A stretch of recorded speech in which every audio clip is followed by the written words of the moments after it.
Olá pessoal, tudo bem? Vamos começando aí com mais um vídeo. Hoje é um vídeo de término, né? Vamos finalizar todo esse trabalho que nós já fizemos, né? Com esse livro aqui, com a obra do Pascal Bernardin, Maquiavel Pedagogo. Então é o quarto e último vídeo falando, né, sobre essa obra. Bom, o Pascal Bernardin, ele deixa bem claro nessa obra, né, o Maquiavel Pedagogo, que os próprios militantes da Revolução Psicológica não escondem os objetivos políticos e sociais, inclusive não há nem intenção nenhuma, né, eles deixam isso claros, né, eles não escondem isso de que não há nenhuma intenção em qualquer aspecto da formação intelectual dos alunos, né? Então, esses militantes acabam deixando claro, eles não escondem isso também, né? Inclusive, o professor e filósofo americano John Dewey,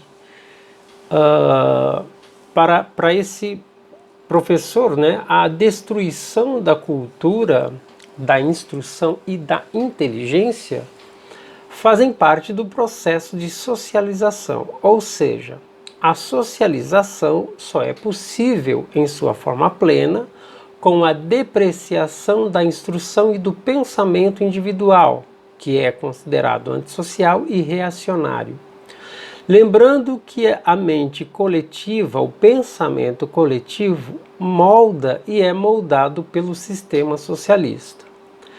Um sinal de que esse processo está sendo finalizado poderá se apresentar como, ou melhor, com a proibição de autores e obras clássicas, né, fundamentais ao pensamento ocidental, como Aristóteles, Platão, São Tomás de Aquino, Santo Agostinho, entre outros.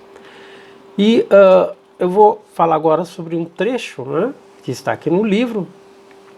É um trecho de uma declaração do Dr.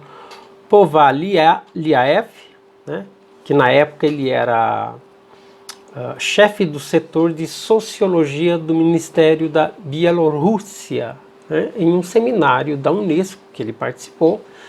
Então ele faz essa declaração, né. Esse seminário foi realizado em dezembro de 1989. Então segue aqui o trecho. Abre aspas. Um dos paradoxos da sociedade moderna é o de que ela não tem necessidade de um grande número de pessoas instruídas. A seleção se opera por meio do que se chama elite social, que realiza o trabalho intelectual necessário. Bom, ele não está errado nessa sentença, né? Dos males o menor. A diferença é que essa elite intelectual pode trabalhar em favor do povo ou, e é mais fácil, né, dizer que essa elite acabe trabalhando em favor dos seus próprios interesses, usando o povo apenas como ferramenta e mão de obra, dependendo das circunstâncias. Então esse trecho ele me parece resumir bem essa perspectiva da chamada sociedade dual, né? Então tem os dirigentes de um lado, né, e os dirigidos do outro lado. Então a elite e o povo, os senhores e os escravos. Em cada continente do globo há representantes da nova ordem mundial, criando assim os tecnocratas, né? E essa elite ela é separada do povo, obviamente. A isso esses ideólogos chamam de democratização social, né? Então, lembrando que a democracia no conceito esquerdista e também progressista é apenas um sistema que deve favorecer aos interesses ideológicos e não aos interesses do indivíduo, né? E se a sociedade moderna precisa apenas de um pequeno grupo de pessoas instruídas, é porque o próprio sistema educacional segue a mesma dualidade. Como foi apresentado no Simpósio Internacional e Mesa Redonda Qualities Required of Education Today, promovida pela Unesco, né? Então também vou ler aqui um trecho, abre aspas, ao mesmo tempo, a função social da educação, que se exprime por sua democratização, gerou um igualitarismo vulgar que se manifesta pela separação da educação em dois tipos: a educação para as massas e uma educação de qualidade reservada a uma elite. Pode-se constatar que os resultados quantitativos da educação são inversamente proporcionais à qualidade. Fecha aspas.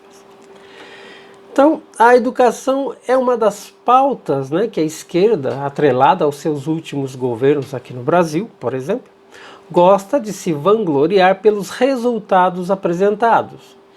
A inclusão do pobre e do negro nas universidades do país, sem contar o crescente número de faculdades, né, que foram abertas para atender a nova demanda. Porém, a qualidade do ensino caiu vertiginosamente e essas universidades se tornaram núcleos para a formação de militância política.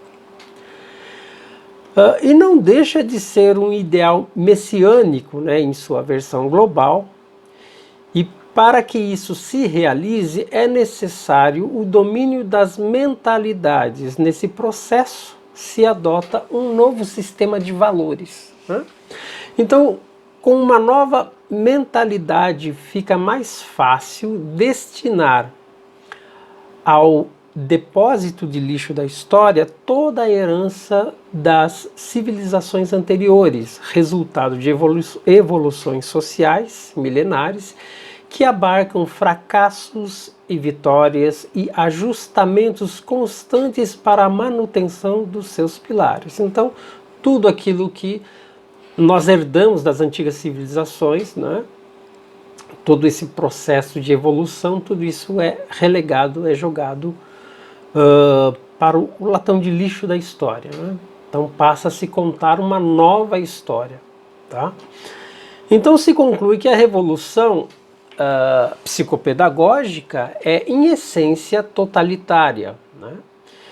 E já que a revolução psicológica antecede a revolução social, globalista e criptocomunista, submetendo-se, né, ao comportamento e o próprio psiquismo do indivíduo ao Estado. Então, não basta o indivíduo, né, a pessoa, mas o seu comportamento e a sua maneira de pensar, né, o seu psiquismo precisa estar atrelado, submetido ao Estado maior. Bom, segue também aqui um trecho do discurso de abertura feito por um conselheiro de Estado, de Estado chinês durante um seminário também na Unesco. Abre aspas. Adentramos o século XXI. O desafio que a educação deve enfrentar é global e severo. Por essa razão, a missão da educação será, ao mesmo tempo, árdua e gloriosa. Nesse 21º século, aquele que controlar a educação terá a iniciativa. O conceito de educação deve ser ainda renovado. Fecha aspas. E o Pascal Bernardin, né, o autor do livro, em sua conclusão ele escreve o seguinte, abre aspas. O papel da escola está em vias de ser radicalmente redefinido por meio de um processo antidemocrático no qual as reformas são introduzidas subrepticiamente, né, ou seja, através de meios ilegais, sem expor nada do que está nelas implícito e sem jamais mostrar nem sua lógica, nem sua finalidade real, a mudança social. Fecha aspas. Então essa ditadura psicológica mundial, né, através da reforma pedagógica, é a ficção se tornando realidade. Então estamos mais próximos de entrar pela porta do admirável mundo novo, ainda que um pouco atrasado, né, já que se passam algumas décadas, né, da predita data do George Orwell, né, em seu livro 1984. Fora isso, ainda que atrasados, nos aguarda o Grande Irmão. Então é isso, pessoal. Finalizamos aqui o nosso estudo, né, desse livro, dessa obra. Fica aí para vocês, novamente, eu indico aí a leitura desse livro, né, tem muita informação e vale muito a pena, né, é um documento muito interessante.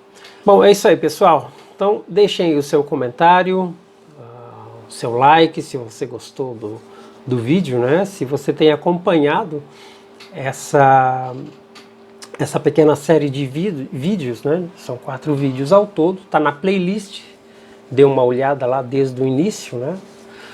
E deixa aí o seu comentário, o seu like, e se você não é inscrito, se inscreva no canal e continue nos acompanhando. Então é isso, pessoal. Um grande abraço e faça o seu caminho.